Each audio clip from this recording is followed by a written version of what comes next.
Tell me what you see with this concussion. Let's show the audience.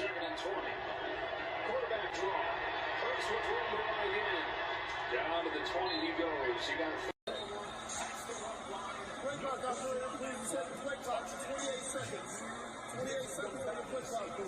things that, first of all, we want to make sure that, he's healthy. We wish him the best moving forward, make sure everything recovers well. There are a couple things here that we're worried about kind of right off the bat. The first one is he takes the hit to the back of the head.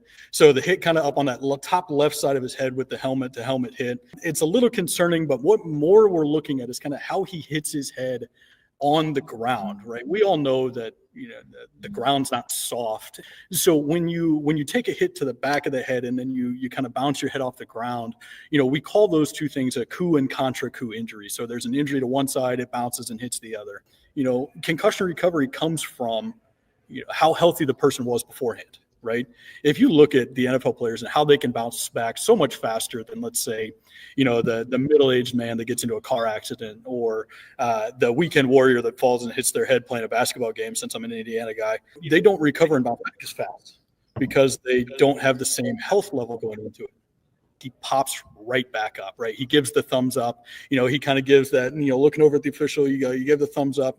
Most athletes are conditioned to do that, right? You look at it as an athlete, the first thing that happens when anybody falls down in any sport at any level is, get up, you're fine. When somebody hits their head like that, there's a massive surge of adrenaline that goes on. You think about if you fall down the stairs, right? You slip and fall and you get that you get hot, you get sweaty. It's like, woo, man, you start looking around going, hey, did anybody see me almost fall down the stairs over here? The same thing kind of happens when you get hit like that. We see it a lot in the NFL. Guys will pop back up. They'll be fine. And all of a sudden they end up in that, that blue tent that everybody's afraid of. And then, there was obviously enough of a concern for them to hold him out the rest of the game, which we all know as NFL fans, that's not necessarily always what happens. And to be perfectly honest with you, it's hard on the sports medicine side to assess a concussion in a game environment, right? You're hoping that the athlete's telling you the truth. You're hoping that they're sitting here saying, hey, man, I don't feel good. I get a headache. I get nauseous. But we also have to understand that professional sports are a business, right? If the business isn't open, they don't get paid. To me, he looked completely with it when he gave that thumbs up. And I was like, okay, he's all right. And that's a general reaction that you're going to see from most people, right? Obviously, the really bad ones. We all kind of, as NFL fans, know what happened to Tua Tagovailoa a couple of years ago. Most concussions occur without a loss of consciousness, without anything that goes on, right? Less than 5% of the concussions overall actually lose consciousness. So we see people all the time. They bounce up, they pop right back up. That thumbs up. Could it mean that he feels okay? It could. Between you and me, I would do the same thing, right? I'm like, hey, man, I'm doing great. And obviously, I know better. And, the hardest thing in the world to do is take an athlete out of the game. I will say he did not look great. I was a little like, okay, you don't look quite steady enough. And then obviously he did try. I knew right away as soon as the independent neurotrauma consultant walked back to the sidelines without him, I was like, he is toast. We're kind of winding down towards the end of the season. Yeah, do you want to win every game on your schedule? Absolutely. Do you want a healthy Jalen Hurts for the playoffs? 100%. What would you do this week, decision-wise, with Jalen Hurts? Again, my background in the sports medicine and concussion world, I'm going to sit him, right?